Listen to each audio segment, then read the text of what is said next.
এটা কোনো ব্যক্তি টাকা দিলেও চলবে, টাকা না দিলেও চলবে, কেউ পড়ালেও চলবে, কেউ না পড়ালেও চলবে, কেউ পড়লেও চলবে, কেউ না পড়লেও চলবে। কালকে আল্লামা মুফতি আব্দুল ওয়াজেদ হুজুর আমার উস্তাদের উস্তাদ বলতে লাগলেন, জামিয়ার লাইব্রেরিতে লাইব্রেরিয়ান সাহেব একবার গভীর রাতে কোন একটা কিতাব নেওয়ার জন্য উঠেছেন লাইব্রেরিতে।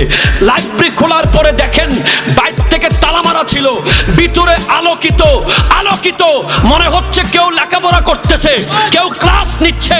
তো হুজুর কেবলাকে জিজ্ঞেস করা হলো, হুজুর লাইব্রেরি মে আর রাত্রেবেলা লাইব্রেরির মধ্যে আলো দেখতে পেয়েছি, লাइब्रेरी में किसी ने दरस दे रहा था और किसी दरस ले रहा था। तो हुजूर बोलছেন জামিয়া ইলমে লাদুনির মাদ্রাসা শহনशाह শ্রীকুট খুদ এসে গভীর রাতে ওখানে পড়ায়। জোরে বলেন সুবহানাল্লাহ।